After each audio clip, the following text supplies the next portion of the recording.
Hola a todos, bienvenidos a un nuevo encuentro con el arte medieval.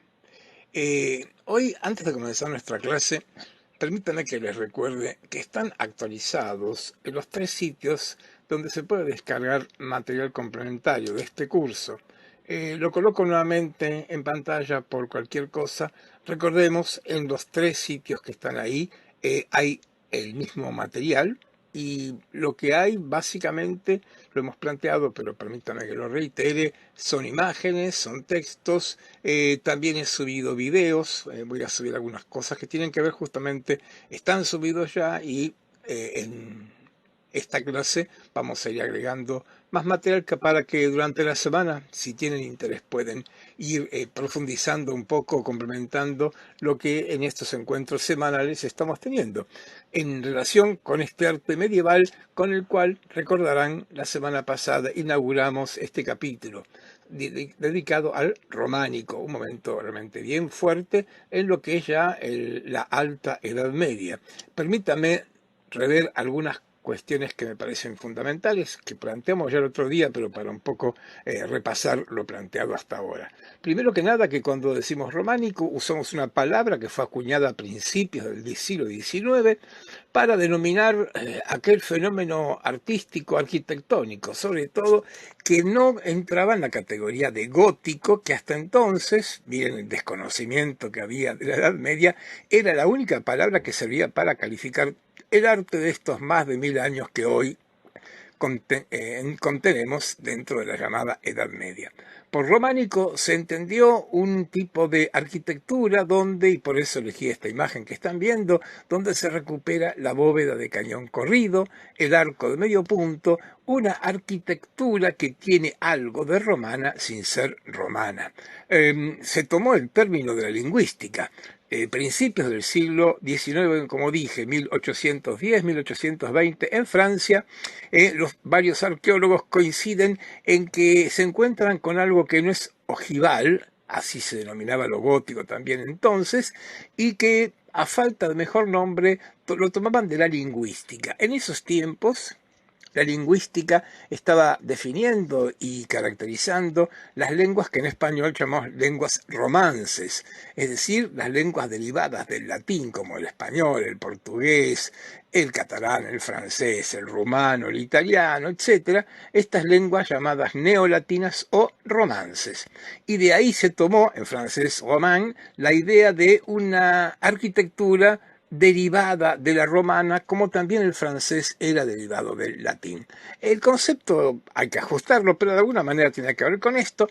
El paso del tiempo ha comprobado que efectivamente esto, y lo leímos el otro día, ese hermoso texto de Raúl Glaber, en torno al año 1000 hay una explosión arquitectónica, podríamos llamarla, se renuevan muchas iglesias y muchas se abovedan. Dije muchas y no todas porque el románico tiene como característica otra también el ser un fenómeno que se expandió territorialmente por buena parte de la Europa occidental, por lo menos.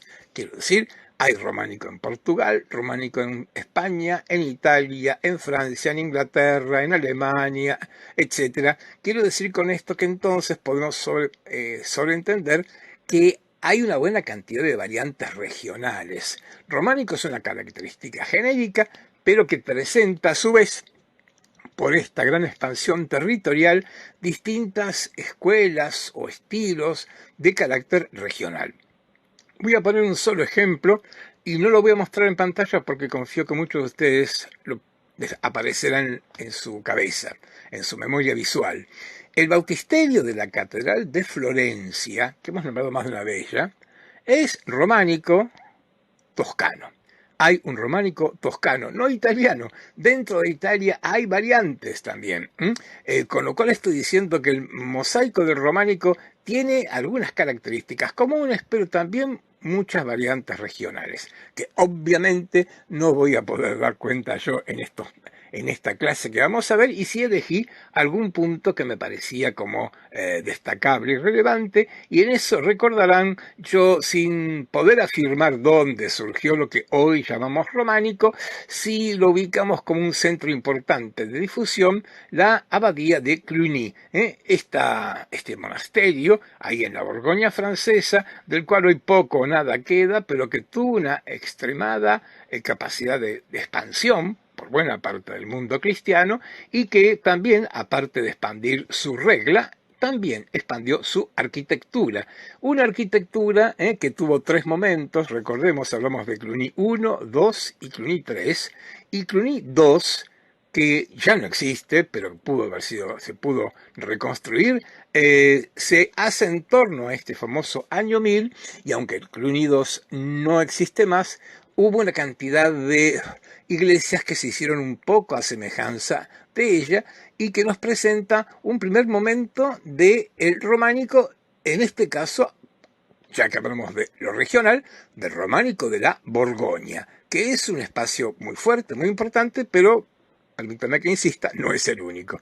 Y justamente a falta de Cluny 2, ahí tenemos enmarcado, como ven, a unos kilómetros al noroeste, perdón, de Cluny, la localidad de Nevers, donde todavía está en pie por suerte, la iglesia de Saint-Étienne. Ya terminamos la clase pasada mirando esta iglesia, vuelvo a presentarla, lo haré rápidamente, presentamos su fachada que, como dijimos, fue modificada a fines del siglo XVIII y que, a pesar de todo, nos importa porque venimos viendo desde el Westberg alemán la importancia del lado occidental, que es lo que estamos viendo acá, lado occidental, fachada. Y como cualidad propia del románico, y por eso la iglesia de San Etienne es importante, es que vuelve a haber un interés ahora sobre el lado oriental, sobre el este, sobre el ábside. Y este ábside de San Etienne, que está bastante bien conservado, presenta las características que de acá en más vamos a encontrar en buena parte del románico. ¿Qué cosa? El llamado ábside escalonado. Escalonado en cuanto a superficie. Fíjense, ahí ustedes pueden ver 1, 2, 3, 4 pequeños ábsides, luego arriba un ábside más grande y luego arriba la torre, porque aparte de ser escalonado en cuanto a la planta, también es en cuanto al alzado. En cualquier caso, estamos comprobando esto, que el exterior y el ábside particularmente de una iglesia románica empieza a tener alguna importancia.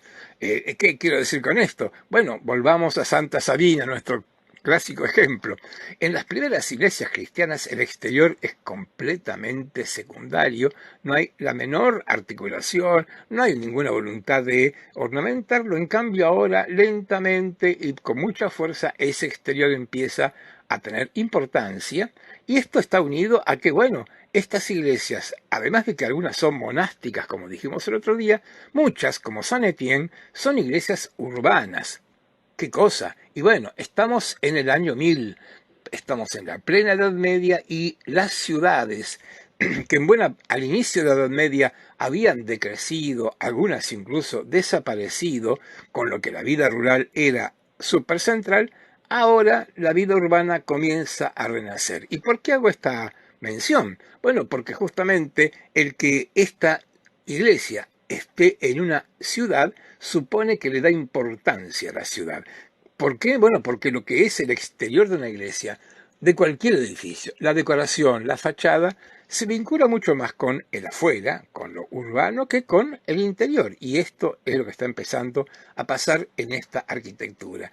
Hay distintos elementos que articulan el muro de estos ábsides, pero quiero destacar unos porque son, sin duda, relevantes y los que vamos a aparcar ahora mismo en la imagen. Esas soportes verticales que estoy subrayando allí son los contrafuertes. Un elemento que va a tener una presencia grandísima en la arquitectura y que en este momento sin duda está muy presente y nos está indicando dos cosas. Como dije, esto articula el muro exterior, sí, pero no tiene una función decorativa en lo más mínimo. Los contrafuertes son pilares que están asomando al exterior, pero que también están en el interior y están, ¿qué cosa? Soportando, dando refuerzo al empuje lateral de las bóvedas. Conclusión. hay contrafuertes, hay bóvedas. Con lo cual acá hay dos cosas. Por un lado, lo visual, en cuanto que el muro no es un muro desnudo, plano, sino que tiene este movimiento, pero también una función estrictamente constructiva, tectónica. No es constructivo algo que sí ustedes están viendo. Ven esa cornisa que en algún punto rodea las ventanas, que está presente. Bueno, sí, esa cornisa es ornamental, no cumple ninguna función ni para uso ni tampoco constructiva. Lo mismo ocurre en esa galería de columnas ciegas que están en el ábside principal, la vemos arriba de nuestra foto, que tienen que ver con lo ornamental. Y esto, como digo, es algo fuerte en términos de cómo esta arquitectura se vincula con la ciudad, el afuera. Planta, no voy a repetir todo lo que vimos el otro día, simplemente mostrarla otra vez, recordemos, planta basilical en cruz latina, lo que dice ahí abajo a la izquierda, planta basilical en cruz latina, porque el transepto hace una cruz, la cruz que es como la cruz de Cristo, o sea, una cruz que tiene uno de los cuatro brazos más largo y lo que estamos viendo acá. Muy importante en esta iglesia y en las que sigamos viendo, los absidiolos o capillas, los ven ahí a nuestra derecha, al este de la iglesia, porque en cada uno de estos absidiolos o capillas hay un altar y ya verán que esto tiene mucha importancia. El deambulatorio, ¿lo ven por ahí? El deambulatorio que justamente da la vuelta en torno al ábside principal, también es otra novedad importante de esta arquitectura del románico. Volveremos y esto va a tener mucha importancia enseguida. Nuestra clase pasada se cerró prácticamente con esta imagen que quiero volver a plantear porque tan importante como haber marcado eso en planta, importa lo que está marcando ahora esta imagen en 3D. Una nave central con bóveda de cañón corrido y arcos fajones. Ahora hablaremos de los arcos fajones. Bóveda. Nave lateral, pero que presenta arriba tribunas. ¿Se acuerdan las tribunas? Hagia Sofia. Bueno, continúan estando en la arquitectura cristiana con un sentido muy distinto del que tenía en aquella iglesia de Constantinopla. El crucero, porque ahora sí se cruzan bóveda del transepto, bóveda de la nave central, y ahí está el coro o ábside, y este ábside con deambulatorio y capillas radiales. Lo vimos en planta esto. Me importaba ver la sección para que veamos esta novedad que rápidamente mencionamos recién. Además de las naves, tenemos que sobre la nave lateral, las dos, hay tribuna. Volveremos con el tema de las tribunas ahora enseguida. Y para cerrar esta presentación en cuanto a la sección, ver que, claro, tercer nivel, el claristorio o aventanamiento. Lo dijimos, recordarán San Pedro en Vaticano, primera iglesia, estos tres niveles del muro de la nave central, arcadas a la nave lateral. Muro intermedio, donde dijimos puede haber distintas cosas. Acá hay tribunas. Recordarán, por ejemplo, en San Apolinario Nuevo había mosaicos, ¿se acuerdan la procesión de vírgenes y de santos mártires? Bueno, y luego, tercer nivel, el aventanamiento. Y ahora entramos. Entramos a Saint-Étienne para ver algo que creo que caracteriza muy fuertemente las iglesias románicas. Por eso elegí esta, porque tiene mucho de Cluny II, pero también mucho justamente de lo que entendemos por románico. ¿Qué cosa? Lo que ustedes están viendo, una arquitectura en la cual la piedra tiene un papel tan extremadamente fuerte. No es la única arquitectura en piedra, pero a ver, y esto habla de cierto atractivo y de los méritos y las virtudes de alguna arquitectura. Cuando el material, el que fuera, madera, ladrillo, hierro, piedra acá, es usado con tanta espontaneidad, con tanta franqueza. La piedra aparece como piedra y le da lógica a todo lo que estamos viendo. Es una arquitectura de volúmenes netos, volúmenes simples, bien macizos, bien robustos, bueno, románico, piedra. Esta arquitectura me parece que no es la única, pero es una de las arquitecturas, el románico, que usó la piedra con mayor habilidad, con más franqueza, ahí tan bien usada, quiero decir, usada como piedra.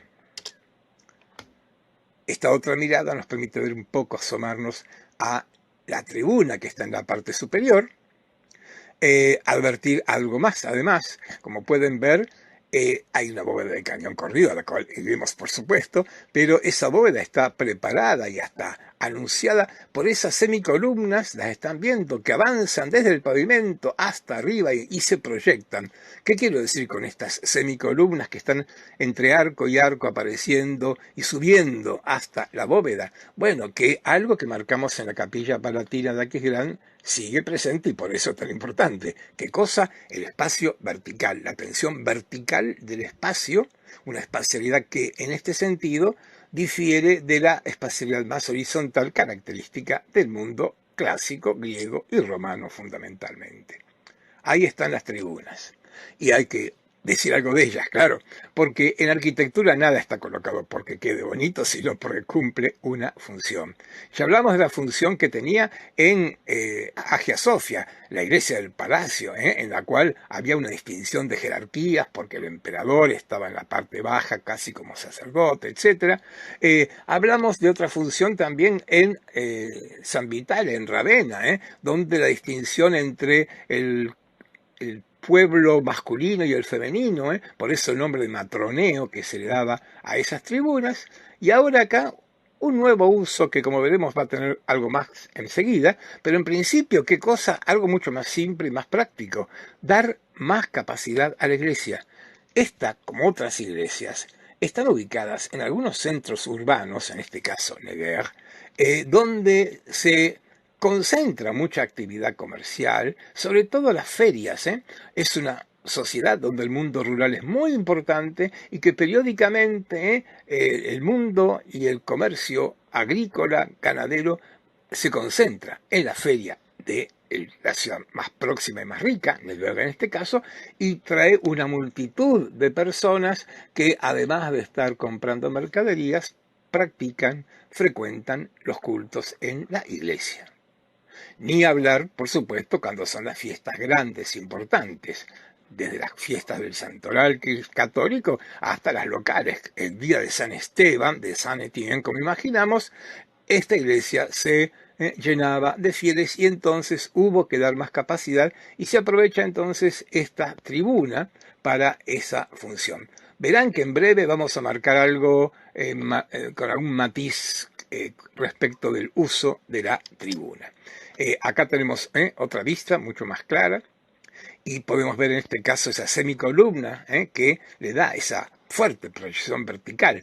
La verticalidad además está acá reforzada por algo que aporta el románico, una arquitectura con mucho más, yo diría, planificación. Está del todo claro que acá alguien pensó arcadas en planta baja, tribunas con doble arco en el primer nivel y ventana completando. Quiero decir que hay una ordenación horizontal, pero mucho más una ordenación vertical de todo, ahora ya no el espacio, sino del muro, en este caso, como dijimos, de la nave central. Y hablamos de la bóveda, ahí la tenemos. Bóveda de cañón corrido, a la romana, sí, y una bóveda de cañón corrido que en el románico va a presentar este elemento muy característico que es el arco fajón. Ahí lo estamos marcando. El arco fajón, bueno, sí, como ven, continúa toda esa línea que marcan estas semicolumnas, pero además, lógicamente, tiene una función práctica que es la de reforzar el soporte de la bóveda. Un tema que venimos planteando cada vez que hablamos de bóvedas y cúpulas. Bueno, el riesgo de que la bóveda colapse. Estos arcos fajones, que como ven se van repitiendo en todos los tramos de la bóveda, cumplen esta función de poner más fuerza para el soporte y evitar que la bóveda colapsara. Seguimos moviéndonos hacia una muy particular cúpula con planta octogonal que está apoyada en 4 esquinas en este elemento llamado trompas. Raro pero frecuente en el románico. A ver, ya con ustedes hemos visto alguna cúpula y yo señalé que el tema de una cúpula que suele tener una planta circular o octogonal como acá es vincular esa planta con el cuadrado de los muros que la están soportando. Ese triángulo que queda en la manera más clásica, creo que esto lo mencionamos con el mausoleo de Gada Plaquidia, con la cúpula, recordarán con esos mosaicos que tenían las estrellas del cielo, se vincula la cúpula con los 4 muros con las pechinas. La pechina, ese triángulo curvo, es el soporte más habitual entre una cúpula y el muro. En el románico es frecuente esto, la trompa, que es algo un poco difícil de explicarlo con palabras. Es como una especie de embudo, un cuarto de embudo. Es como un cono cortado en un cuarto que aparece aquí y que, como digo, es un soporte no muy abundante en otros momentos, pero sí no ausente dentro de la arquitectura del románico, como lo estamos viendo. Bien, seguimos en Saint-Étienne y hay que llegar a donde hay que llegar, claro, al ábside, a la cabecera. Ahí tenemos el arco que anuncia esa calota absidal y luego, de esa forma como de cúpula o media cúpula que lo rodea, bajar a este espacio que sin duda es el más importante, es el lugar del altar y de alguna manera está reforzado, subrayado por lo arquitectónico, porque acá en el ábside el arquitecto y la arquitectura tuvieron que hacer y hacen una proeza o algo bastante complejo, como es hacer girar una serie de arcos. Es el momento por ahí más complejo, lo estamos viendo acá, y al mismo tiempo estos arcos nos dejan ver lo que está detrás de ellos, que son las ventanas de las capillas que están rodeando el deambulatorio. Esos absidiolos o capillas están presentes allí, y entonces esto explica justamente que sea el lugar donde la iluminación aparece con más fuerza, destacando otra vez la importancia que tiene el lugar del altar. Como ven, la luz no está ausente en el románico, pero tampoco está tan fuerte como lo veremos en breve en el gótico, pero ya está anunciando este lugar, la cabecera, el coro, el ábside, como un lugar donde la luz tiene su presencia acá en el románico y como veremos va a ser mucho más fuerte todavía dentro de la arquitectura del gótico, que en el noreste de Francia no va a tardar mucho en estar presente. Bueno, cerramos nuestra recorrida por Saint-Étienne-de-Nevers, una muy bella iglesia, como pueden ver, bastante bien conservada por fortuna, quiero decir, no se ha perdido demasiados elementos más que la fachada, y que acá nos ha presentado. Esto es, yo diría, mi forma de presentar en términos genéricos una iglesia románica de la escuela o de la región de la Borgoña en términos genéricos. Es, como dije, una entre otras líneas, y justamente tras plantear esto quiero llevarlos perdón, me faltaba esta imagen. Antes de llevarlos a ningún lado me había olvidado de esta imagen que están viendo. Me parecía útil porque fíjense que esta fotografía está tomada desde la nave lateral de Saint-Étienne y estamos camino hacia el famoso deambulatorio que tanto hemos nombrado. Ahí nos muestra esto que enseguida vamos a ver, pero aprovecho la imagen para señalar que las naves laterales y unidas al deambulatorio permiten en cualquier iglesia, mucho más en las de peregrinaje a las que nos vamos a ocupar inmediatamente, que tenga doble circulación. Con esta foto creo que puede entenderse.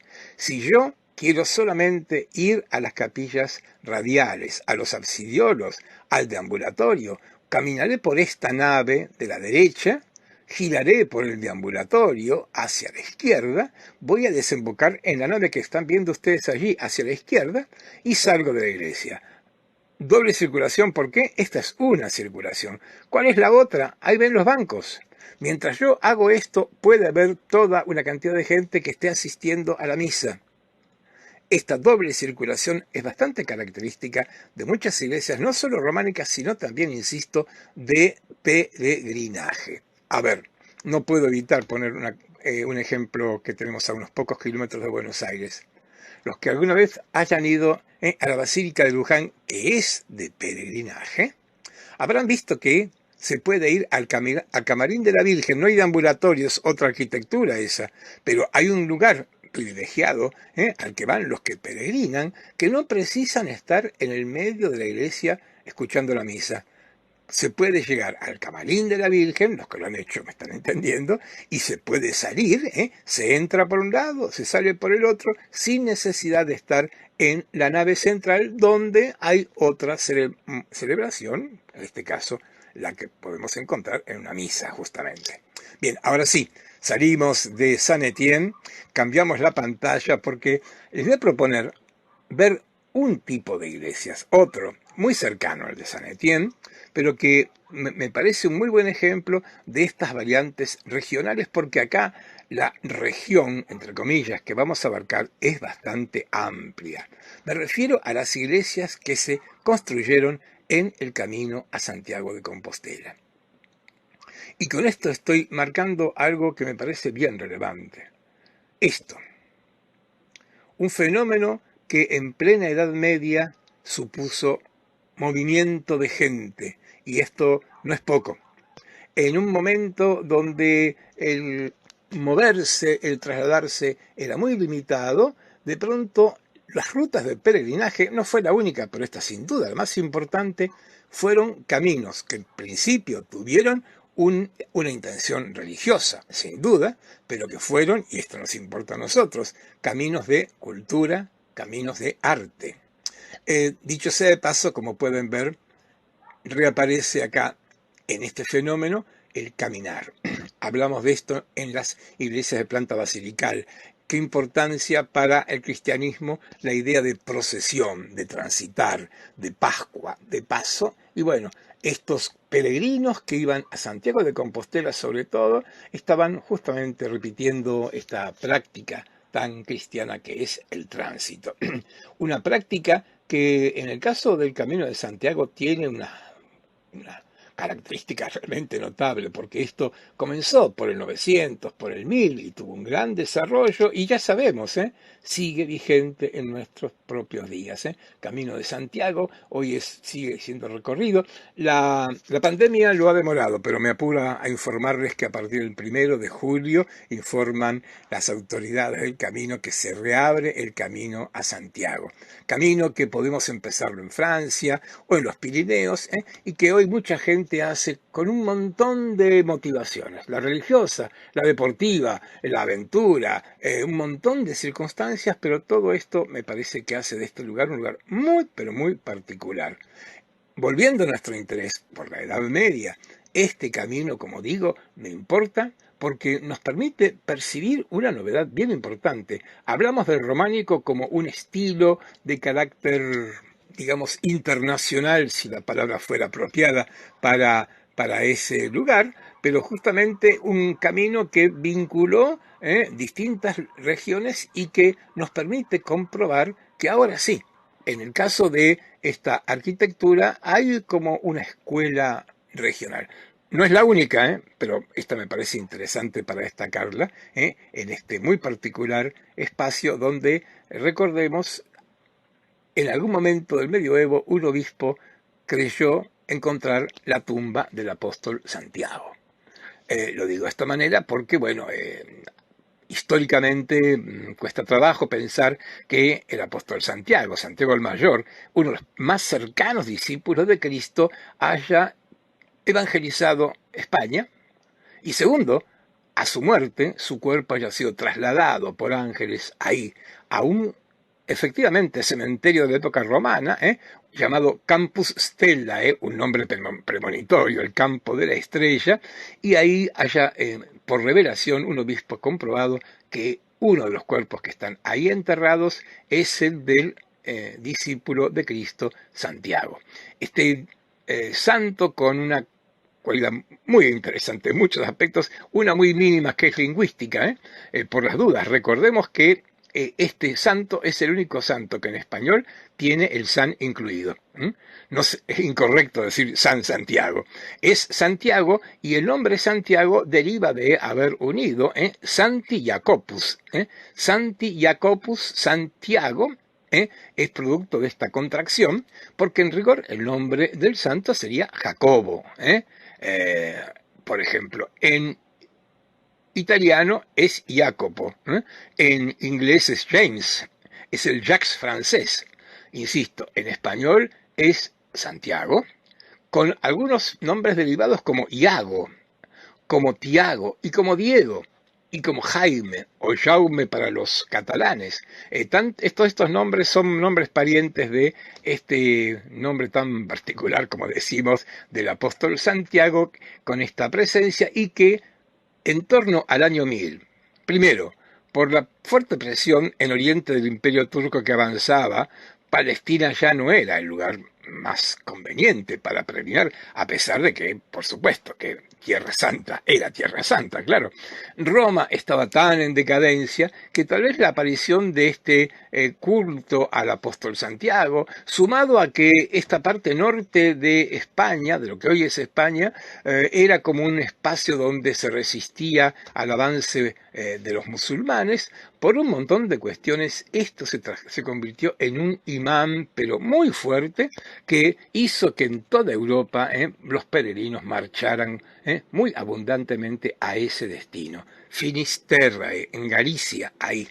Eh, el Camino de Santiago, lo que habitualmente se llama el Camino de Santiago, en rigor habría que llamarlo, conviene, debemos llamarlo, el Camino francés.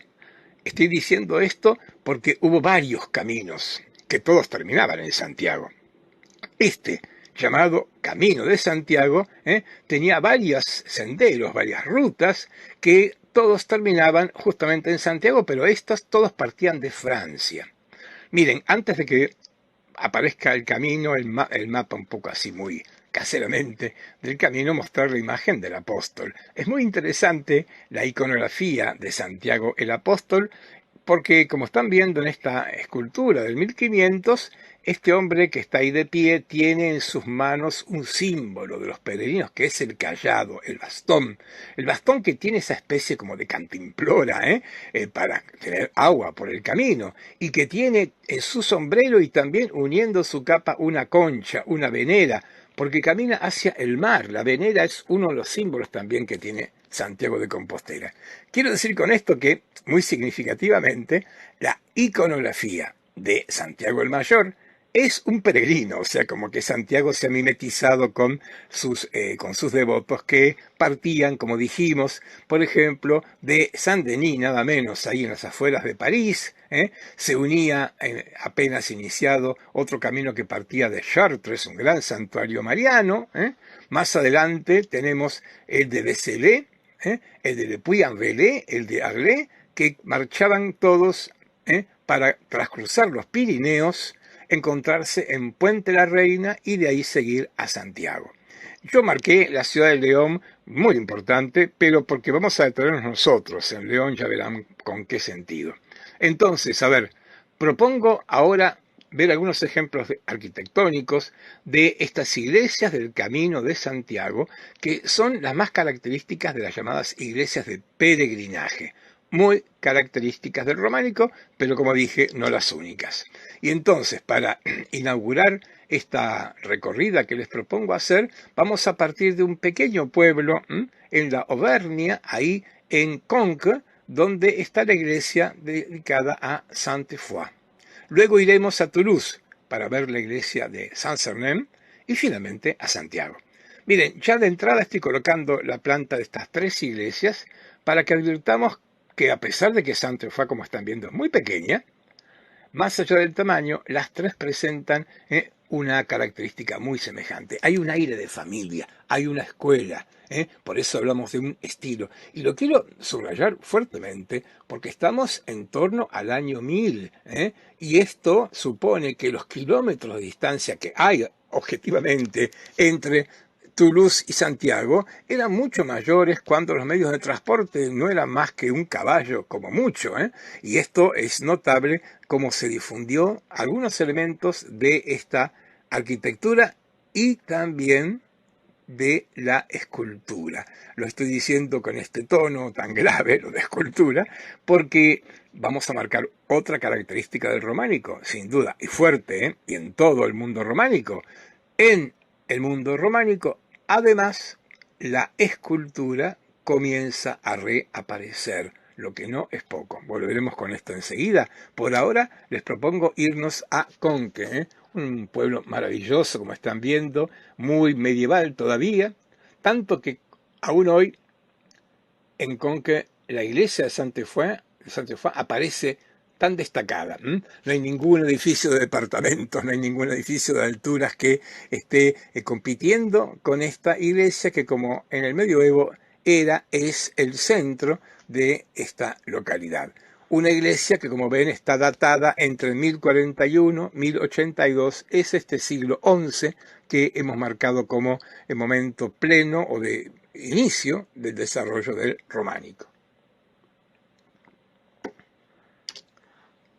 Otra vista, como ven, el pueblo y la iglesia están ubicados en una zona muy particular, montañosa, que permite ver esta iglesia desde muchos puntos de vista, y ahí estamos viéndola nuevamente, como ven, separada del resto de la construcción, en el centro, pero no pegada con ningún edificio, que es algo muy característico de esta arquitectura y de la mucha religiosa que iremos viendo. Volveremos con el tema este.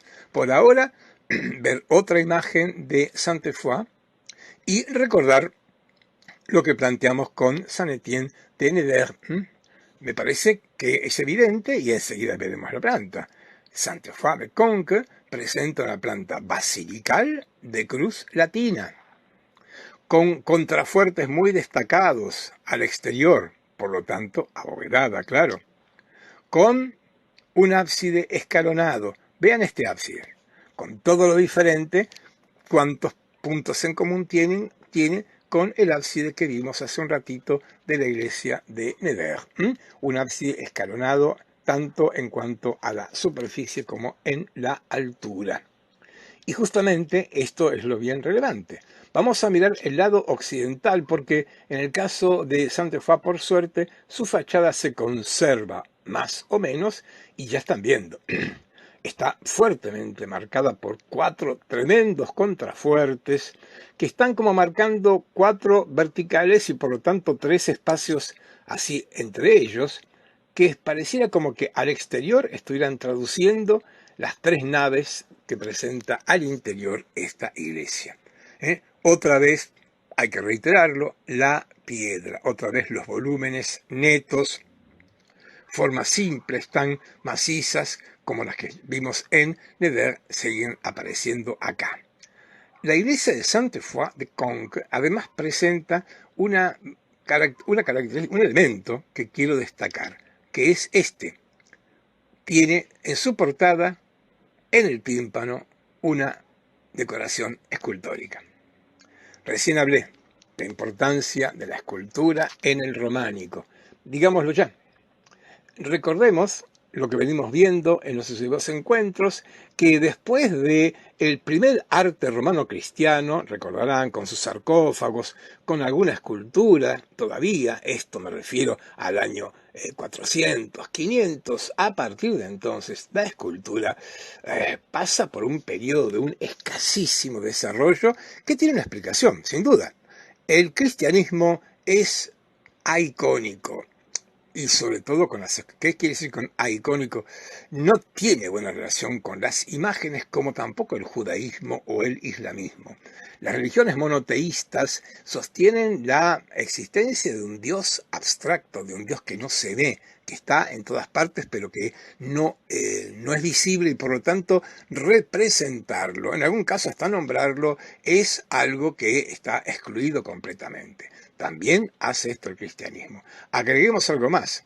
Representar lo religioso. Podría ser con pinturas, podría ser con esculturas. Pinturas.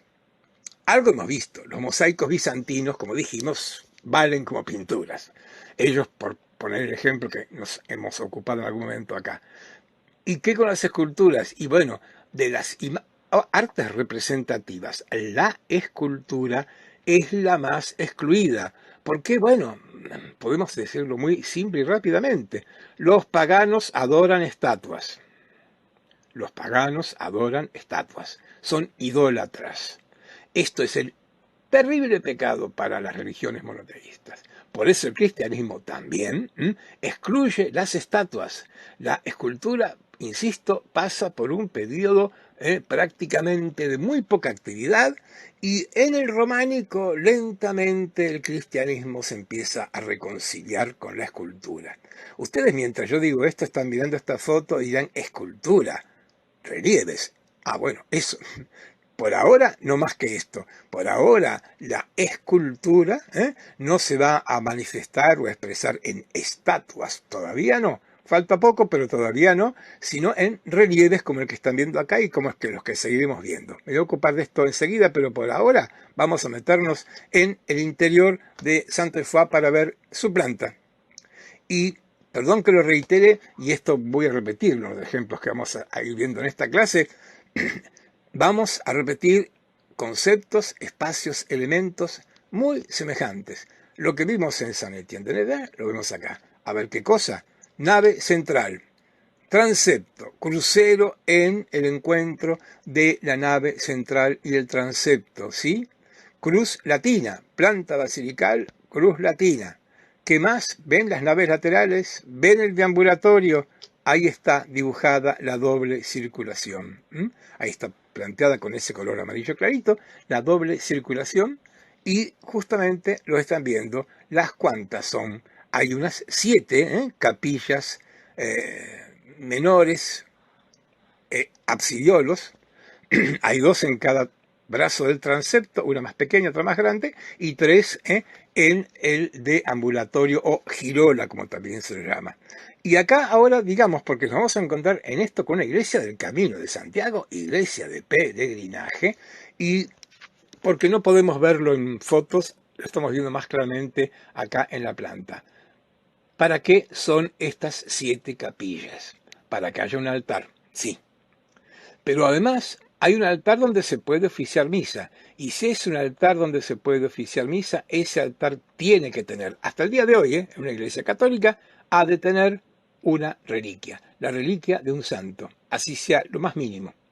Pero en estos tiempos era bien relevante que hubiera reliquia. ¿Por qué? Porque estas iglesias de peregrinaje, el culto por Santiago de Compostela, o mejor, por Santiago el Apóstol, fue un culto dentro de un momento en el cual hay una especie de pasión por el culto de las reliquias de los santos.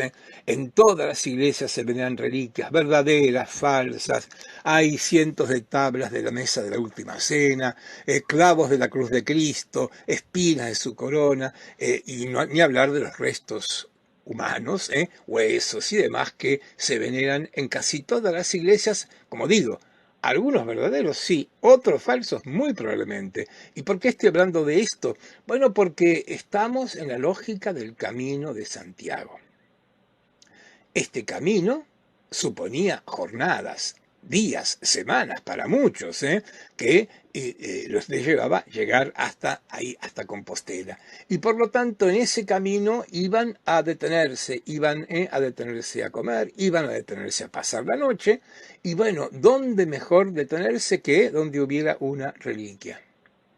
Y bueno, en muchos pueblos se fabricaron reliquias. ¿Por qué? Bueno, porque cuando los peregrinos se detenían, ahí dejaban sus dineros de una forma u otra. A los pueblos les benefició notablemente este movimiento de peregrinos y por lo tanto tener una reliquia atractiva, en este caso, ¿cuál? Lo da el nombre de la iglesia. Sainte-Foy, ¿quién? Santa Fe, una santa mártir de la época romana, cuyo relicario se conserva todavía ahí en esa iglesia, era el motivo de veneración. Y entonces los peregrinos se detenían acá como en otros lugares para venerar estas reliquias. Era una especie de competencia de qué iglesia, de qué pueblo tenía las reliquias más atractivas. Digamos algo interesantísimo que no puedo más que mencionar de pasada porque no nos da el tiempo, pero con motivo del Camino de Santiago se llegó a escribir una guía del peregrino, Alguien, un francés, escribió lo que sería la primera guía de turismo de la historia, una guía en la cual este autor sugería, aconsejaba dónde detenerse, porque justamente ahí donde había una reliquia relevante, eran los lugares privilegiados, qué lugares un poco evitar por los peligros que podían suponer. Los peregrinos eran víctimas de la delincuencia también. Entonces, por supuesto, pero es relevante para comprender la importancia iglesia, de este camino que hasta se haya escrito, esta guía del peregrino que orientaba a estos viajeros por su camino, pero para lo arquitectónico, bueno, los orientaba dónde detenerse, donde había importantes reliquias, y esto entonces explicó que en muchos pueblos no solo hubiera reliquias, sino que se levantaran grandes monumentos, con que es un pequeño pueblo, ahí de Aveyron, en la región de la Occitania francesa, pero que tiene una iglesia realmente magnífica, como la que estamos viendo ahora, que al mismo tiempo presenta cosas que ya hemos mencionado en relación con San Etienne de Nevers, como anticipé antes. Hay arcadas, hay un ábside donde las columnas o el intercolumnio se aprieta de esta manera, más luminoso, y hay tribunas. Ahora sí, una variante con San Etienne. San Etienne no es estrictamente una iglesia de peregrinaje, por más que estaba en la ruta. En cambio, Sainte-Foy entra en esta categoría, no solo porque está en la ruta de Santiago, sino porque presenta una tipología que vamos a encontrar en otros dos ejemplos más, por lo menos en esta clase. Me refiero a tener un muro de la nave central y del transepto repartido en dos niveles. Lo están viendo acá. Abajo, arcadas que conducen a la nave lateral. Arriba, tribunas. Y nada más. ¿Qué quiero decir con y nada más? No hay ventanas. No hay aventanamiento. Las tribunas acá son bien relevantes y ahora vamos a reforzar. Mucho más importantes en estas iglesias de peregrinaje, estas tribunas, porque justamente es ahí donde los peregrinos a veces pernoctaban, donde o qué nivel de alojamiento podía haber para ellos. Comienzan a aparecer los hospitales, como se llaman inicialmente a los futuros hoteles, los hay sin duda, pero en muchos casos las iglesias son el alojamiento, son el lugar donde los peregrinos pernoctan, y el lugar más indicado era justamente las tribunas. Ni hablar también, como dijimos hace un rato, en las grandes fiestas en que se congregaba tanta población dentro de la iglesia. Acá les presento el crucero de Sainte-Foy para advertir que igual que en San Etienne, sí, un crucero que termina en una especie de cúpula, y que lo están viendo, ahí en cada ángulo, vemos uno solo con claridad, hay una trompa, esta forma escalonada con esa figura angélica no es una pechina, sino que es una trompa. Y otra vez, esta tribuna, retengan este dato, creo que no es menor, igual que en San Etienne, igual acá y más adelante en los ejemplos que veamos, la tribuna es una tribuna de doble arco. Son arcos bíforas, o sea, doble arcada que está abriéndose de ese nivel alto hacia la nave central. Y la bóveda de cañón corrido con arcos fajones. En esto, Sainte-Foy es un ejemplo muy clásico de este tipo de arquitectura. Dejamos Sainte-Foy, nos vamos un poquito más al sur, seguimos en Francia, ahora una gran ciudad, lo sigue siendo, Toulouse, y que en el medioevo fue un gran centro comercial bien importante, lo que explica que haya tenido una iglesia de las dimensiones que tiene todavía, la iglesia dedicada a San Saturnino, San Sernin, un santo local, cuya reliquia se venera ahí, por supuesto, y lo están viendo, veremos enseguida mejor, pero están viendo la planta, me apuro rápidamente, la planta de San Sernin en el lado oeste tiene 5 naves, es una gran iglesia, ahí la tenemos. Por suerte bastante bien conservada también. Y aprovecho, esta vista aérea me viene muy pero muy bien. Primero que nada porque otra vez estamos viendo planta basilical, cruz latina, el ábside. No es casual que la fotografía tome el lado este de San Sernin, este ábside tan lleno de pequeños elementos que lo enriquecen tan especialmente. Pero me quiero detener en otra circunstancia que mencioné de pasada recién con Sainte-Foy, y ahora esta foto de San Sernin me permite resaltarla. Fíjense cómo está hoy, y estuvo siempre, esta iglesia allí en el centro de la ciudad de Toulouse, en medio como de un espacio propio. Voy a exagerar un poco, pero como si fuera un monumento dentro de una plaza. San Sernin no tiene medianeras, no tiene locales que estén pegados, está exenta. Uno puede rodearla completamente. Esto va a ser una característica de mucha arquitectura religiosa, diría que hasta el 1500, 1600, en que la iglesia se presenta como algo exento de la ciudad. Hay un montón de ejemplos, pero como cada tanto nombramos a Florencia, Catedral de Florencia, la podemos rodear completamente, y sí, todavía está en esa lógica. A partir del 1500, 1600, esto nos va a ocupar en algún momento, cuando el urbanismo exista realmente y las ciudades se planifiquen realmente, bueno, las iglesias van a tener que someterse a la trama urbana. Y entonces la cosa va a cambiar mucho. Rápidamente, Buenos Aires.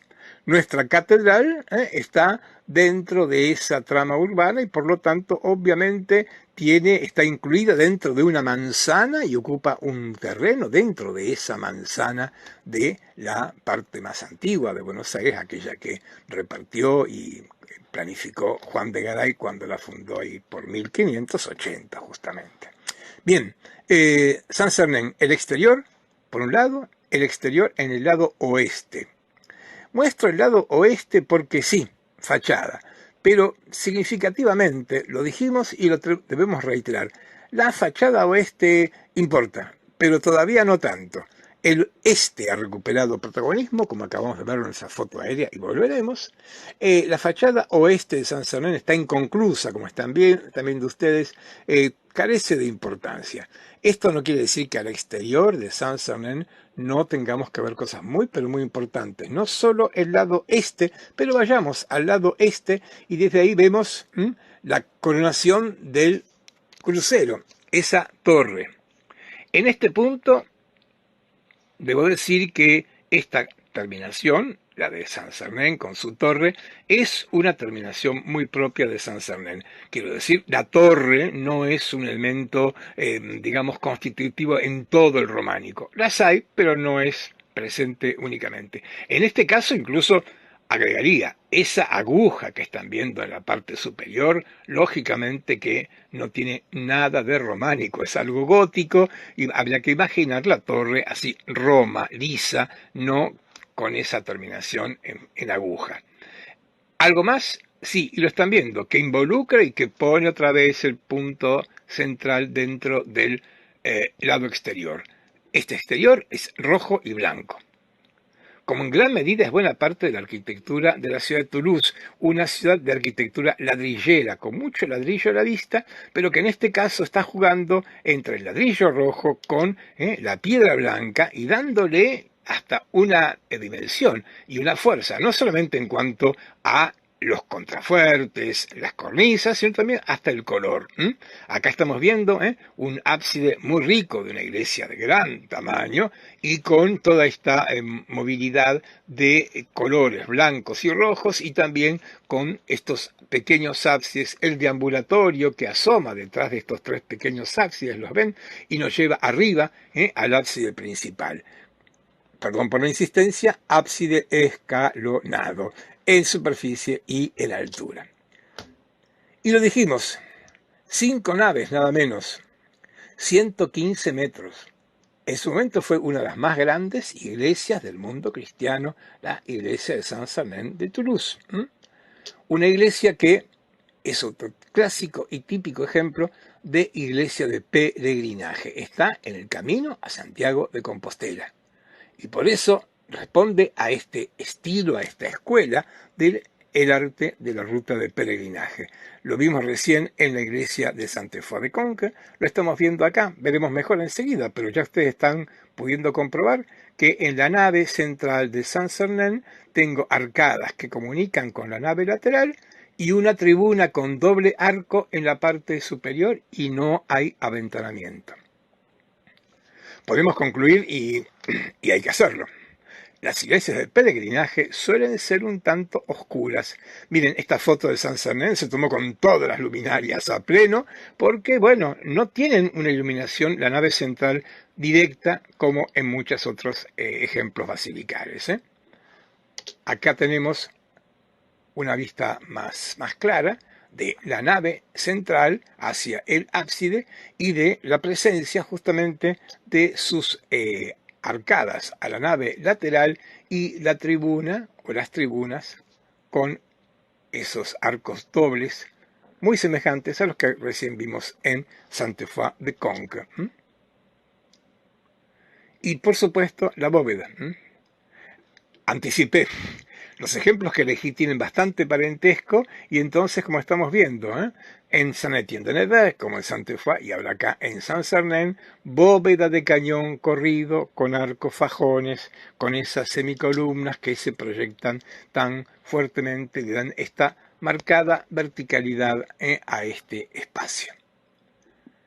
Saint-Sernin de Toulouse, además de su importancia arquitectónica, tiene otra muy grande, que vamos a focalizar inmediatamente ahora.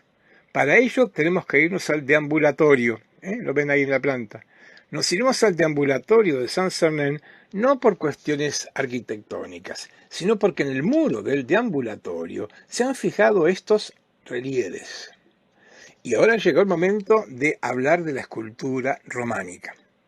Y Saint-Sernin es uno de los puntos de partida de esta escultura, por eso les propongo detenernos algún momento en estos ejemplos que encontramos acá en la iglesia de Saint-Sernin. Como anticipé, escultura, relieves.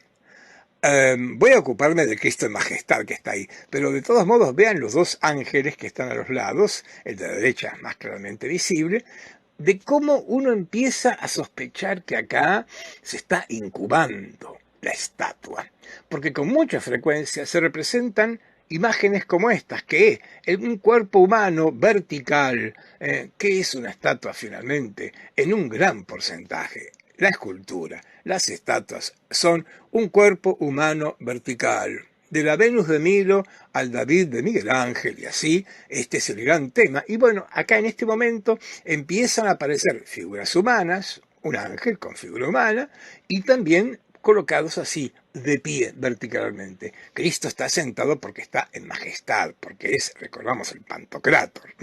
Ahí lo vamos a ver con más claridad. Y me quiero detener en este Cristo en majestad, porque hablando de escultura, tenemos que hablar otra vez de el arte de las representaciones y de lo iconográfico. Y de este motivo iconográfico que nos presenta el Cristo en Majestad hay que ocuparse sí o sí, porque como verán es bien, pero bien importante en todo lo que es la imaginería medieval. Están imaginando, a ver, Cristo está sentado, el libro en su mano, está en un trono, es el Pantocrátor, el Todopoderoso sería la mejor traducción de este término griego, pero está acompañado arriba y abajo por 4 seres que están aureolados y que tienen alas. A ver, por un lado tenemos a un hombre con alas, un ángel tal vez, sí. A nuestra izquierda, un águila, claro, con alas. Lo peculiar es que ambos presentan, como digo, aureola de santidad, y cuando miramos hacia abajo, encontramos que a los pies de Cristo hay otros 2 seres alados, un toro con alas y un león con alas. Esto que acabo de presentar y denominar aquí resume un motivo iconográfico abundantísimo, permítanme que le dé con este énfasis, en pleno medioevo. Me refiero al tetramorfo, o sea, la cuádruple forma.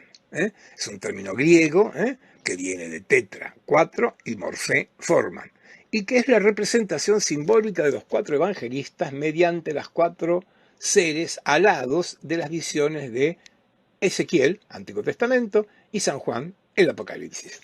Lo estoy diciendo muy rápido y muy cómodamente, pero lo que quiero compartir con ustedes es por qué estos 4 seres representan a los 4 evangelistas. Lo quiero hacer porque nos va a poner en evidencia un criterio de la construcción de la iconografía, sobre todo en el medioevo muy particular, con una mentalidad tan diversa de la que nosotros tenemos que por eso quiero destacarla. A ver, primero que nada, compartamos el texto de San Juan.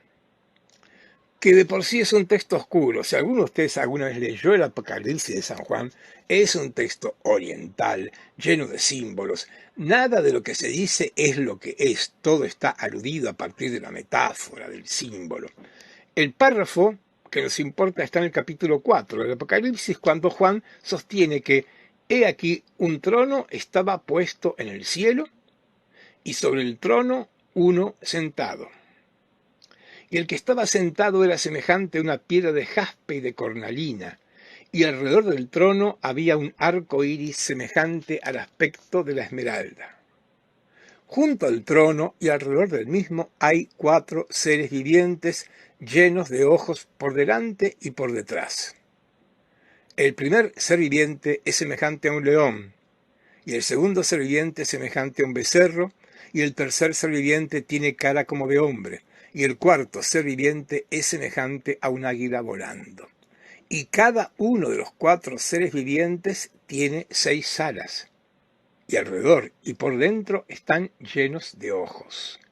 Ni de día ni de noche cesan de decir, Santo, Santo, Santo es el Señor, Dios Todopoderoso, que era y que es y que ha de venir.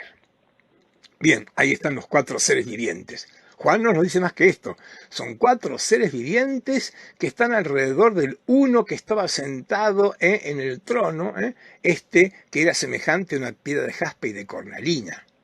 Sí, no hay duda que ese uno sentado es Cristo, el Cristo del Apocalipsis, cuidado, del fin del mundo, del juicio final. Y en ese contexto está rodeado por estos 4 seres.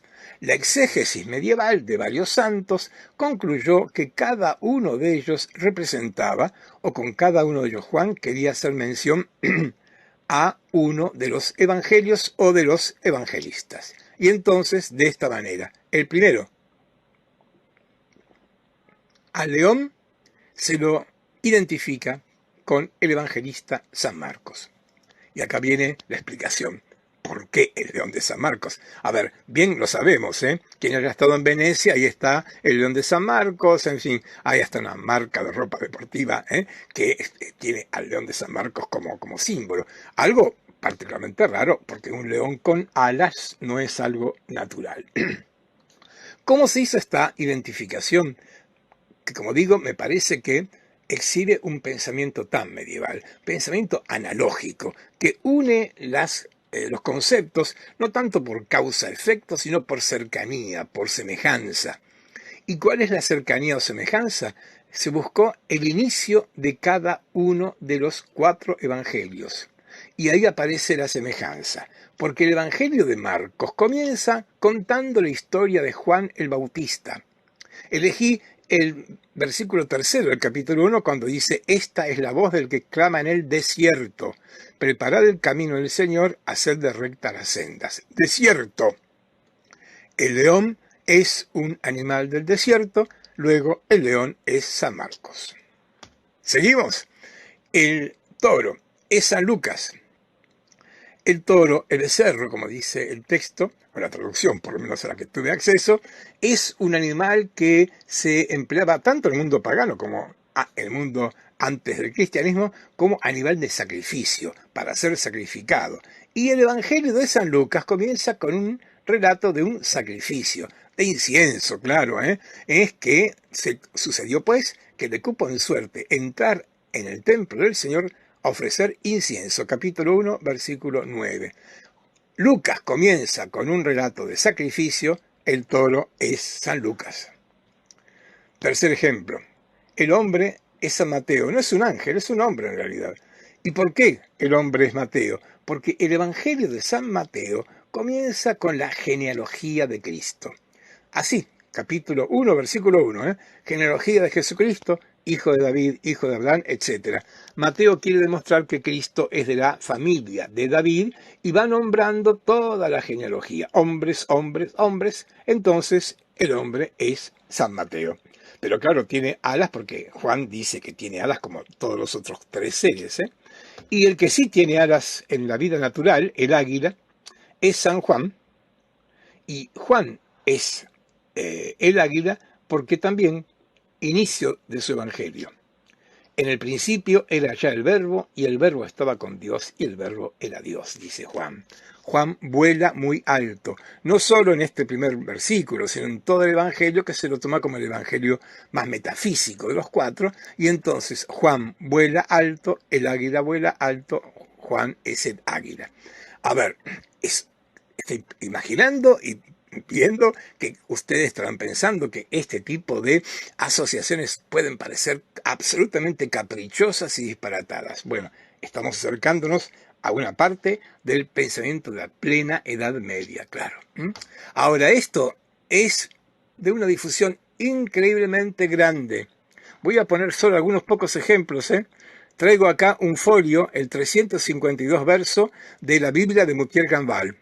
En este folio se representa a Cristo en majestad, justamente, y está, como pueden ver, rodeado de estos cuatro seres, de Marcos, de Lucas, de Mateo y de Juan.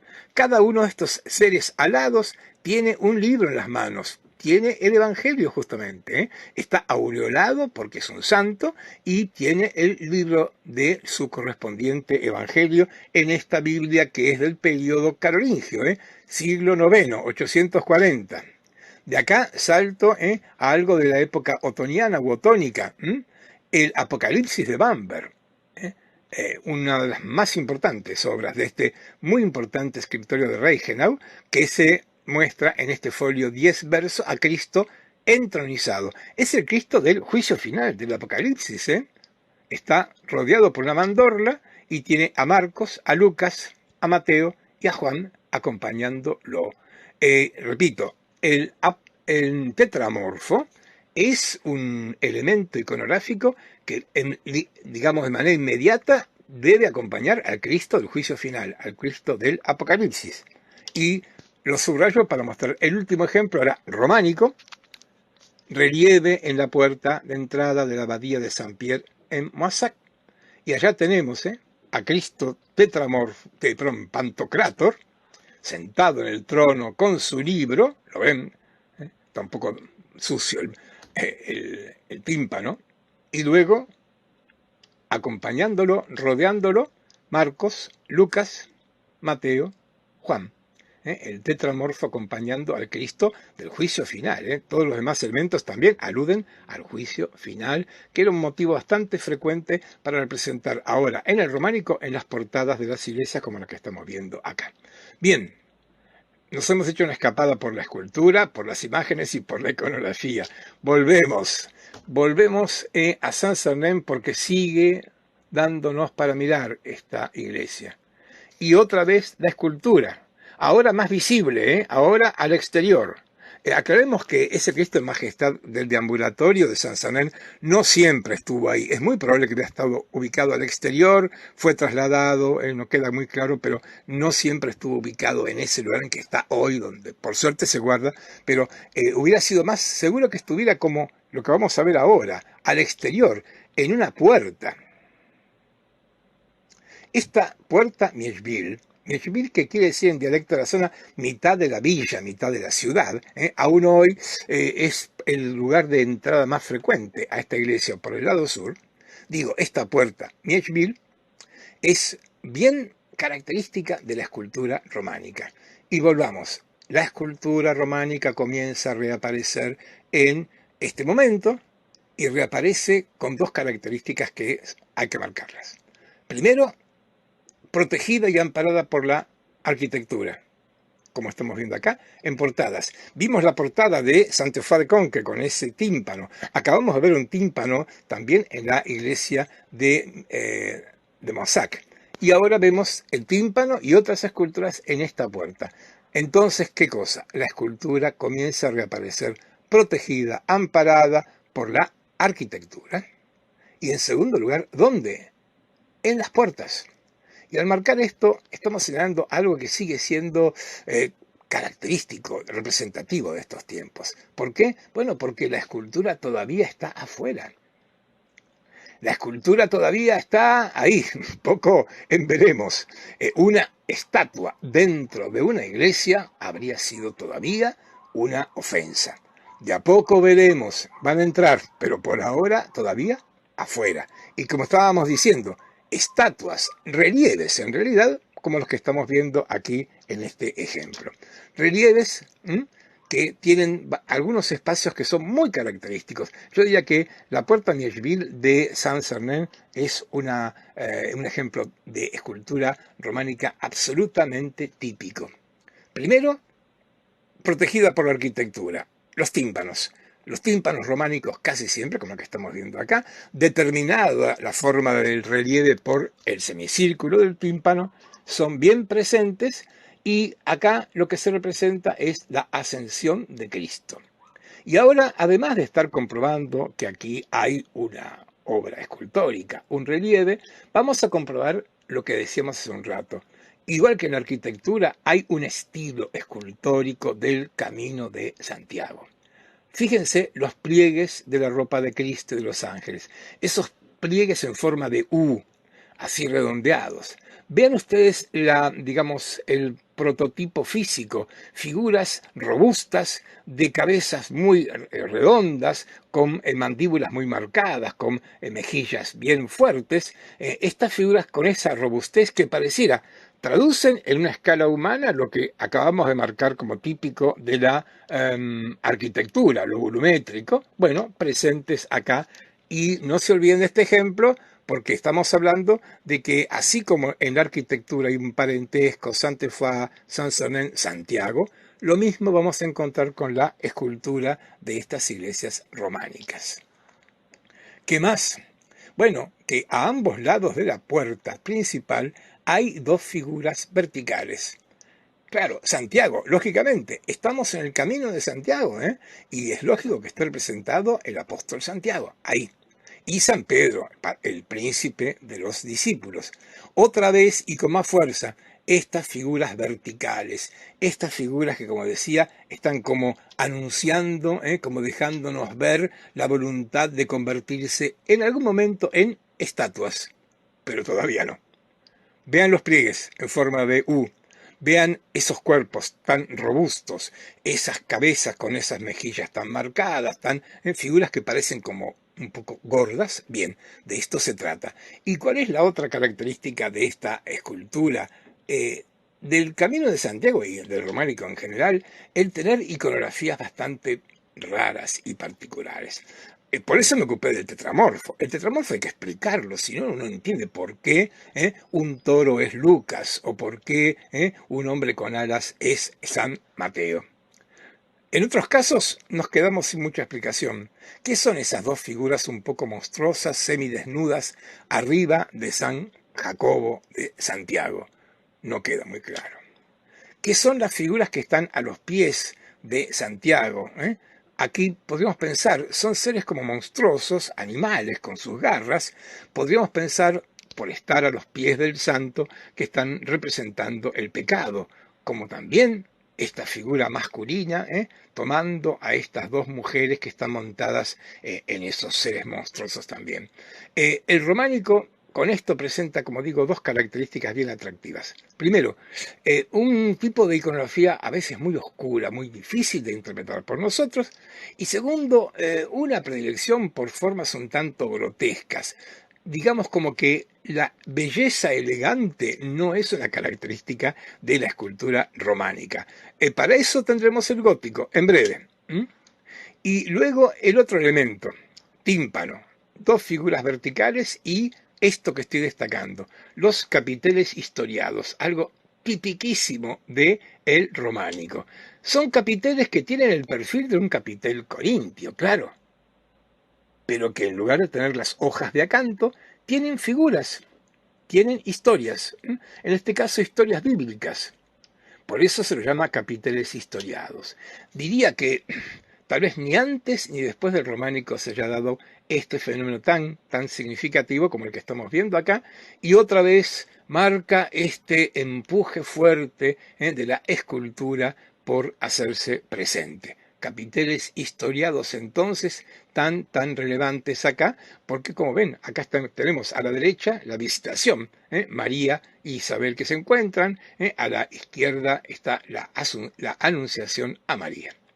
Ahí tenemos entonces las características de esta portada y vamos a ir avanzando. Nos vamos a unir allí en Puente la Reina para enseguida. Este es el lugar de encuentro. Puente la Reina existe todavía, ahí lo están viendo en foto. Era el lugar en el cual se unían los distintos caminos franceses. Y yo me voy a detener, pero verán por un interés particular, en la ciudad de León.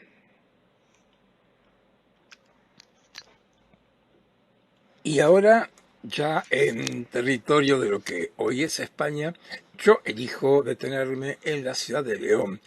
Son muchas las localidades y los monumentos que están ahí acercándonos a Finisterra, al Campus Stella, pero elijo quedarme en León, una ciudad que tiene importantes monumentos, sobre todo y únicamente por la Real Colegiata de San Isidoro.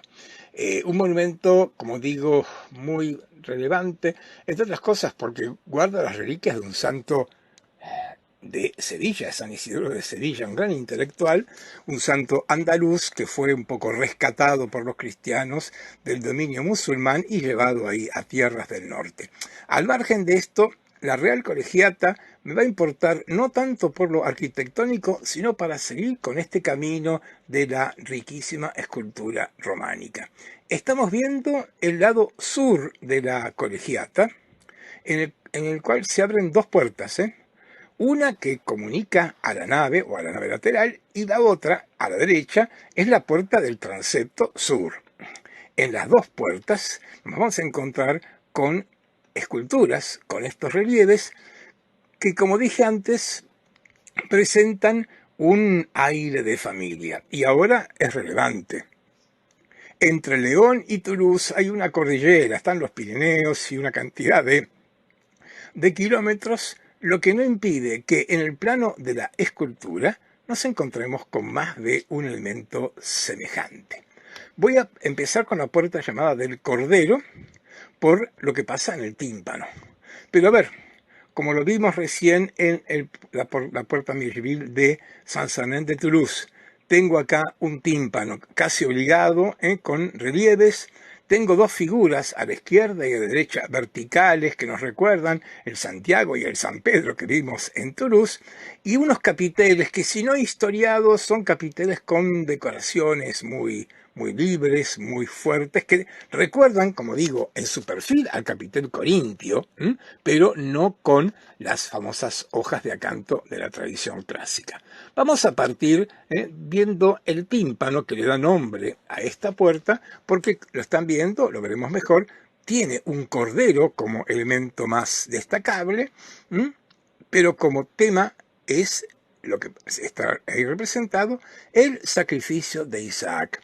Ese tema que ya les dije en algún momento y que, insisto, debe ser de los temas más representados en la iconografía cristiana desde ahora, pero por mucho tiempo más en adelante.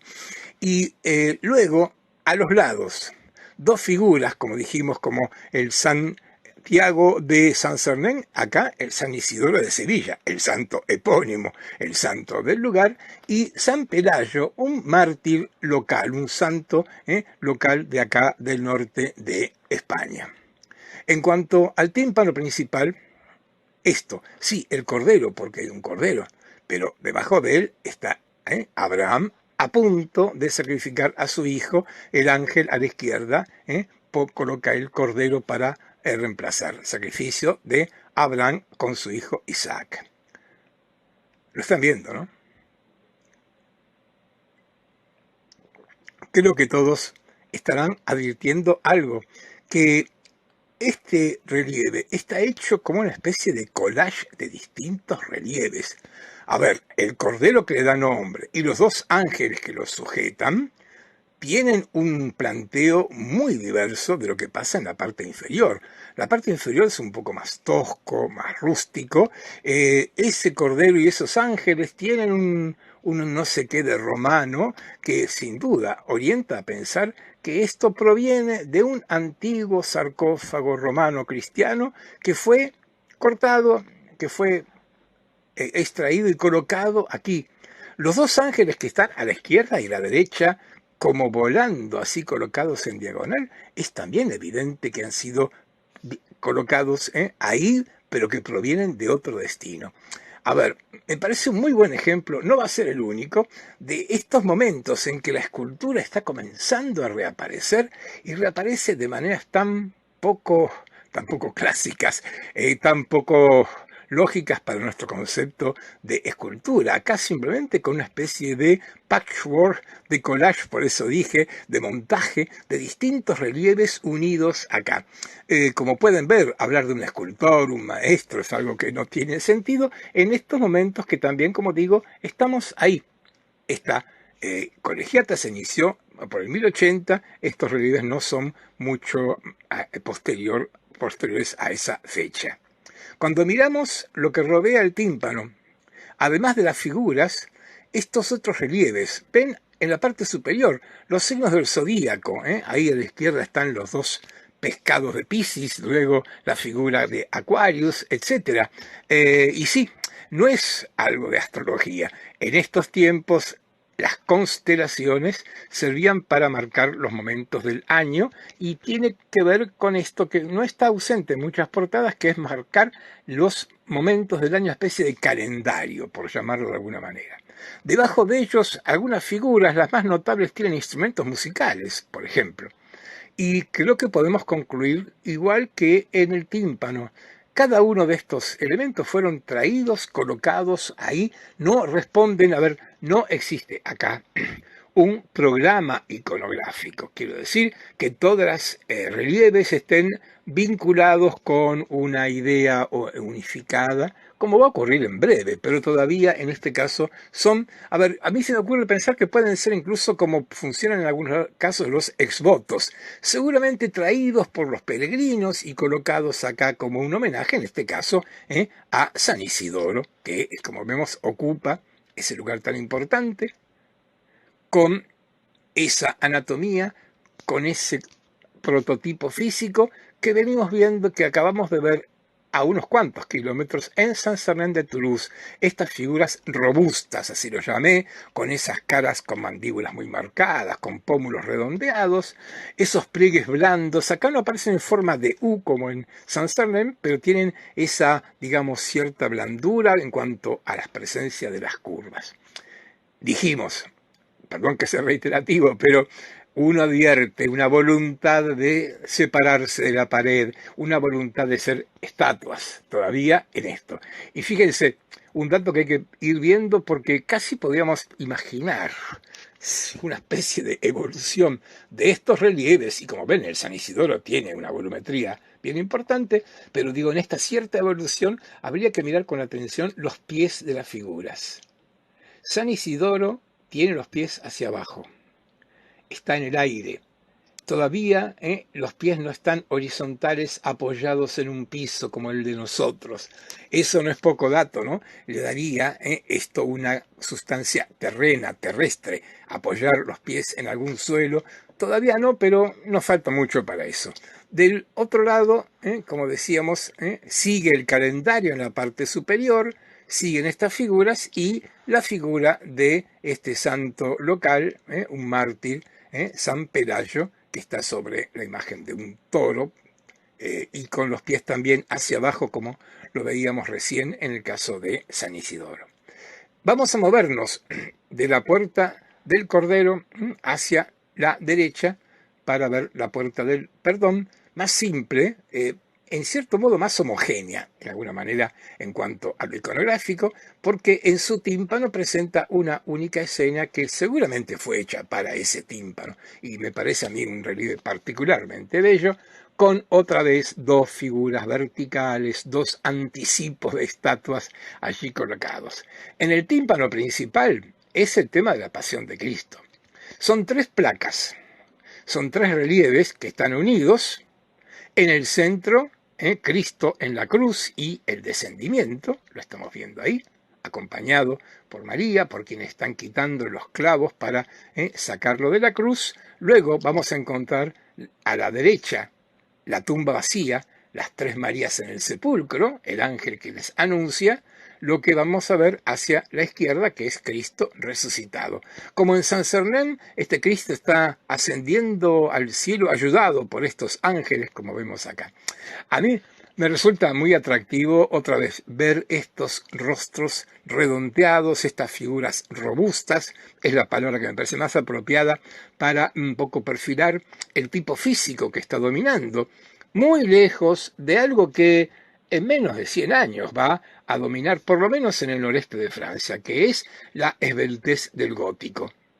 Falta no demasiado para eso. En estos tiempos vamos a comprobar que en algunas partes de Europa, va a haber cambios estilísticos bastante rápidos para lo que uno imagina con el pasado, sobre todo medieval. Me resulta atractivo las alas del ángel que le muestra la tumba abierta a las Marías, ahí a la derecha, porque revela algo bastante frecuente en esta primera imaginería del medioevo, que es la sujeción de las imágenes al marco arquitectónico. Es casi una ley, ¿eh? André Grabar, que fue un gran historiador del arte, habla de la ley de sujeción al marco arquitectónico como un principio de estas imágenes, tanto en pinturas como en esculturas, en las que hay un marco arquitectónico, cual acá el semicírculo del tímpano, y las figuras se someten, se sujetan a él, las composiciones también, lo cual sigue planteando lo que dijimos hace un rato, de cómo la escultura nace o resucita amparada, protegida, determinada por la arquitectura, como lo vemos acá. Algo semejante podríamos decir, aunque las alas son muy notables, pero también a la izquierda, la composición de Cristo subiendo a los cielos está determinada por la curva en la cual está incluido. Y a los lados, otra vez estas figuras, el San Pedro con sus llaves que lo identifican, y otra vez presentado con estos pliegues en forma de U, con esta particular modulación del cuerpo, con esos pies que están un poquito más horizontales, como pueden ver, y que, como decía, están anticipando las futuras estatuas.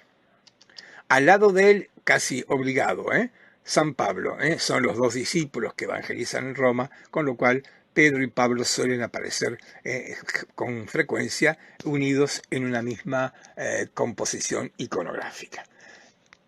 Aclaro e insisto, no vamos a ingresar en la iglesia de la Colegiata de San Isidro porque es más compleja, me importaba fundamentalmente, y no poco, estas dos puertas que son bien, pero bien importantes en el desarrollo de esta escultura románica con la cual continuaremos.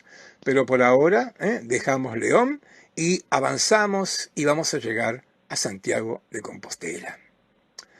Un lugar muy fuerte, en el cual, por supuesto, objetivo es el arte, y como verán, hay obras artísticas muy importantes. Yo me voy a quedar con las que tienen que ver con el románico, que no son menores, pero Santiago es un lugar extremadamente rico en otra cantidad de valores culturales, de carácter, si ustedes quieren, sociológico, religioso, antropológico. Por eso, en esta presentación haremos un poco de cada cosa. Y entonces permítame que lleguemos. Así llegan los peregrinos, llegan y ponen sus 5 dedos ahí en el parteluz del pórtico de la gloria, tocan la cabeza del maestro Mateo, como hace esta muchacha, porque, bueno, es esto, haber llegado a la meta. Esto es lo que marca la idea de este camino que marcamos y que, como es obvio, tiene un lugar, pero fundamental de llegada, que es Santiago de Compostela, y que, como decíamos, y lo reitero, sigue vigente hasta el día de hoy como un fenómeno donde todo está un poco mezclado y eso lo hace particularmente rico. Llegar acá, a la Plaza del Obradoiro. Estoy mostrando esto porque es la fachada occidental de la iglesia de Santiago de Compostela, pero que no nos va a importar artísticamente porque corresponde claramente al barroco gallego. Es una espléndida fachada, pero que, insisto, no es el tema de nuestro interés hoy. Vamos a mirar a la Basílica de Santiago en su aspecto románico, que no es poco. Como basílica románica, estamos viendo la fecha, casi contemporánea, a partir de 1075 aproximadamente comienza la construcción de una iglesia que habrá tenido más o menos este porte. Digo más o menos porque es una reconstrucción, como están viendo, porque hoy la iglesia no solamente ha transformado su fachada occidental, sino que está rodeada de muchas más edificaciones, ¿eh? Pero, como decía, hay obras románicas, por lo menos dos ámbitos que nos van a importar y mucho. Por eso les propongo que nos asomemos primero que nada a su planta, 100 metros, un poquito más pequeña que San Cernán, pero igualmente una cuadra de largo, no es poca el tamaño. Tres naves, no cinco, tres naves con un gran transepto ahí, por lo tanto, repite el esquema planimétrico Santa San Cernán, Santiago, planta basilical de cruz latina. Y vamos a entrar por donde hay que entrar. Ahí tenemos el pórtico de la gloria, que es obra casi gótica. No nos va a importar como obra románica. Como dije, hay un montón de elementos muy, pero muy importantes a nivel artístico, pero yo me voy a focalizar solo en el románico, pero quise mostrarles esta imagen porque ahí tienen el pórtico de la gloria y ahí tienen el parte luz, es esa columna central que está partiendo la luz, como el nombre lo indica, que está marcando estas dos entradas, que era ese lugar al que acaban de ver esos peregrinos que llegan y ponen la mano por decir que hemos llegado a destino, que hemos cumplido con nuestra meta. Y de ahí entrar a la basílica, insólitamente con muy poca gente en esta fotografía, pero que nos exhibe con bastante claridad su arquitectura románica del estilo y de la escuela de las iglesias de peregrinaje. A ver, lo reitero, nada muy diverso de lo que encontramos, por ejemplo, en Sainte-Foy de Conques. Bóveda de cañón corrido, tribuna con doble arco y arcadas que comunican con la nave lateral. A ver, es muchísimo, pero como están viendo, no supone una innovación y me importa lo mucho porque revela la existencia de algo novedoso para estos tiempos, que es una escuela, una vinculación estilística entre distintos edificios. Y ahí estamos. Tal vez tengamos suerte y hemos entrado a la basílica cuando el Botafumeiro estaba ahí, en plena acción, como aparece en esta fotografía. Ese espectacular incensario, el más grande del mundo, dicen los compostelanos, los complutenses. Bien, hasta acá la arquitectura. Les propongo ir afuera, porque vamos a ir al lado sur de la Basílica de Santiago. Ese lado que lucía de esta manera y lo que está marcando ese recuadro rojo, esta puerta llamada de las Platerías. Estamos en la Plaza de las Platerías. Era la plaza donde se vendían objetos de plata, por eso Plaza de las Platerías.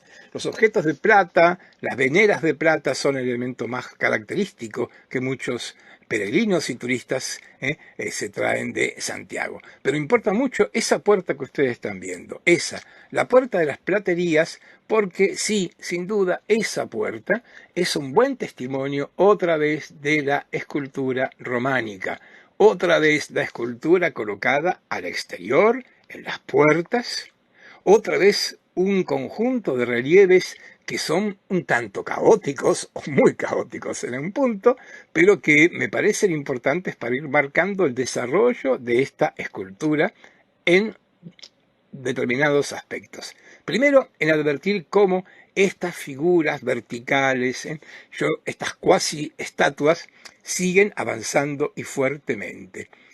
Vean que en esta fotografía, además de las relieves que vemos a la izquierda, es interesante que el escultor aprovechó el fuste de la columna, claro, vertical, para que en esa verticalidad colocar también figuras verticales.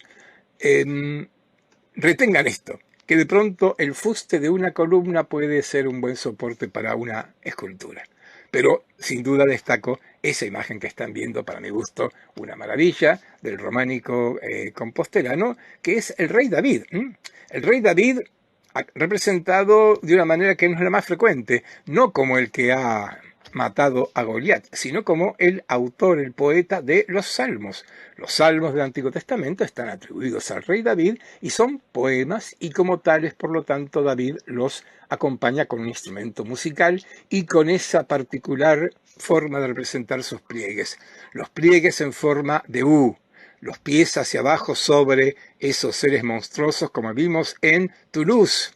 Estamos lejos de Toulouse y como otra vez lo vimos, el estilo del Camino de Santiago, estas figuras robustas con esos paños, con esos pliegues en forma de U, siguen presentes. Y lo traigo al San Pedro de San Cernán para advertir los parentescos que encontramos en estas obras separadas por tantos kilómetros de distancia. El otro punto relevante son los tímpanos de las dos puertas acá en las praterías.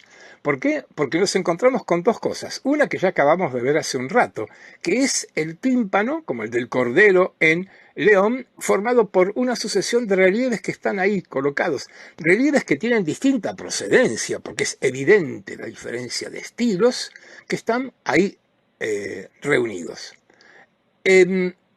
La idea central que parecería explicar este tímpano es la idea del pecado y la, digamos, superación del pecado, o sea, la tentación.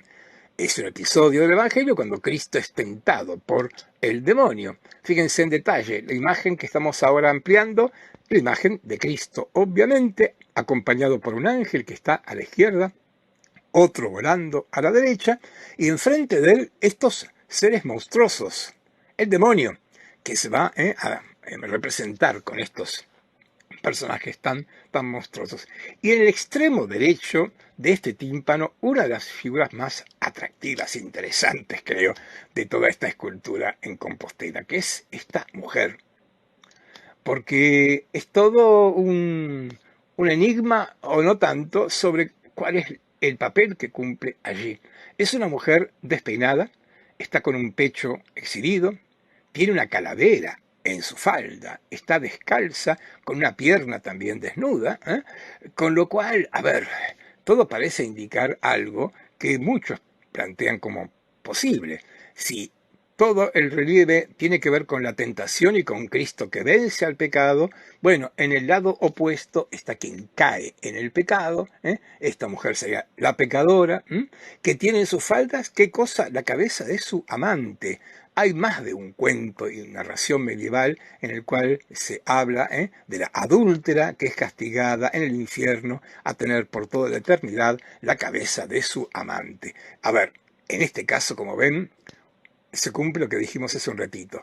Iconografía rara, no del todo clara, y en segundo lugar, que apela un poco a lo grotesco, hasta lo desagradable, como en este caso, y otros monstruos, los que tiene al lado de ella misma.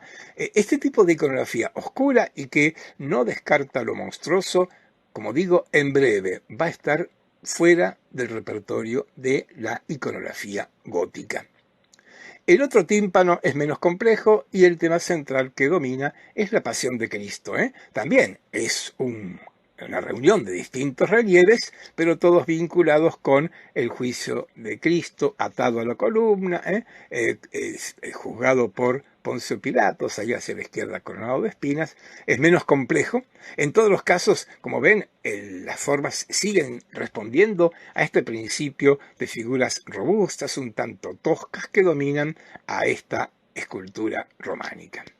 Bien, les voy a proponer que cerremos nuestra clase despidiéndonos con este elemento, este objeto, el botafumeiro, que como dije, no es artístico, pero tiene que ver con todo el complejo que supone la vivencia y la experiencia compostelana. Este botafumeiro es, digamos, empleado en algunas ceremonias muy importantes durante la festividad, por ejemplo, del apóstol Santiago. Vamos a hacer un fragmentito nada más de el botafumeiro en uso.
Nos vemos en la próxima clase. Muchas gracias.